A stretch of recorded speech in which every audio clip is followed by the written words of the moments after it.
share this video. Thank you. Hello and good evening to our beloved lecturer, Dr. Zinira, and welcome to all of you. Today we are going to present our STU 2073 Natural Resources Management group assignment, and we are from Group C. So today we are going to present to you our abiotic natural resources, which is air. As introduction, air is a mixture of gases comprising the Earth's atmosphere. The mixture contains a group of gases of nearly constant concentration and a group with concentration that are variable in both space and time.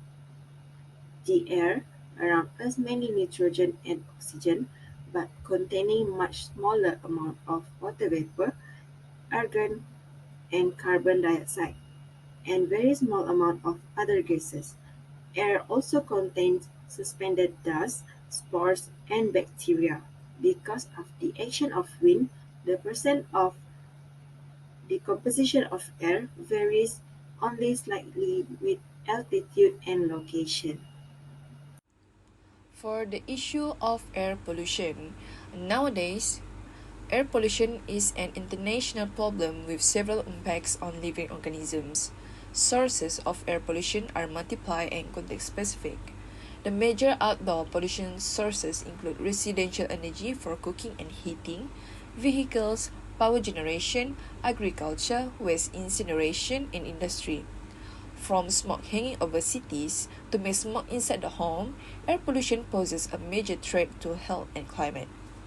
According to the World Health Organization, the combined effects of ambient, which is outdoor, and household air pollution cause about 7 million premature deaths every year. Most deaths occur due to increased mortality from stroke, heart disease, chronic obstructive pulmonary disease, lung cancer, and acute respiratory infections. What is SDG? The Sustainable Development Goals are a global call to action to eradicate poverty, safeguard the environment, and enhance the life and futures of all people, regardless of location. The 2030 Agenda of Sustainable Development, which outlined a 15 years plan to achieve the goals, was adopted by all UN member states in 2015. SDG that related to the air is SDG 3, which is good health and well-being, SDG 3, which is affordable and clean air, and the last of SDG is SDG 11, which is make cities inclusive, safe, resilient, and sustainable. Sustainable Development Goal is good health and well-being. Its aim prevent unnecessary suffering from preventable disease and premature death by focusing on the key goal of promoting the health of nation's entire population. This goal is specific as a significant reduction in the number of deaths and illness caused by hazardous chemical air, water, and soil pollution by 2030. In Target 3.9.1, monetary attributable to household and ambient air pollution is defined as the number of deaths per 100,000 population per year due to the combined effect of households and ambient air population. Besides that, SDG 7 is affordable and clean energy. It ensures access to clean and affordable energy, which is key to the development of agriculture, commercial, communication, education, healthcare, and transportation. In 2020, 4 billion people will still be dependent on inefficient and polluting cooking systems. As the carbon dioxide increases, it generates heat and raises the temperature of Earth.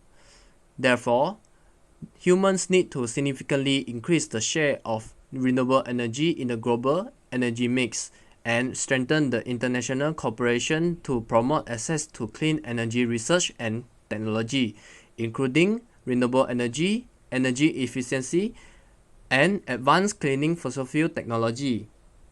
Making cities inclusive, safe, resilient, and sustainable is what defines SDG 11. Urban areas account for more than 70% of global greenhouse gas emissions. 1% increase in urban population growth will increase the incidence of slums by 2.3% and 5.3% in Africa and Asia, respectively. In 2019, ambient air pollution from traffic, industry, power generation, waste burning, and residential fuel combustion resulted in 4.2 million deaths. Over 6,000 cities in 117 countries are now monitoring air quality, doubling the number since 2015. There is a goal in which by 2030, we have to reduce the adverse per capita environmental impact of cities, including by paying special attention to air quality and municipal waste management.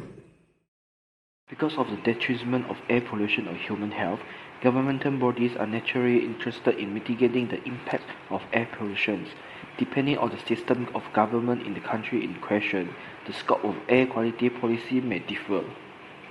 The Clean Air Act sets standards for air quality to protect public health and welfare. The Forest Service must ensure that its activity comply with these national standards and any state and local requirements for air pollution control. The Clean Air Act also charges the U.S. Forest Service as a federal land manager of Class I areas to protect air quality related values in the wilderness areas. Other laws and regulations such as the National Environmental Policy Act (NEPA) and the National Forest Management Act establish national environment policy and goals to protect, maintain, and enhance the environment, requires all federal agencies to examine the environmental consequences of major proposed actions and to conduct a decision-making process that incorporates public input. Not only that, but Environmental Quality Clean Air Regulation 1917 Act had also been implemented in Malaysia. The state gas emission standard from Environmental Quality Clean Air Regulation 1978 had mentioned that industry emitting gases and air emissions, they are required to comply with the following air emission standard for the control of air pollution and gaseous emissions. Furthermore, improvement policy for the Malaysian Environmental Quality Clean Air Regulation 2014 further makes provisions for the equipping and monitoring of an air pollution control system, offences, penalties, and others. The Clean Air Regulation ensures that owner of premises involved in the relevant activities and industries must now be prudent in its operation to ensure that it complies with the regulation, which in effect shall reduce the emissions of air pollutant, including carbon dioxide, into the atmosphere. In conclusion, the Earth's atmosphere comprises a combination of gases called air, which is very important to every organism.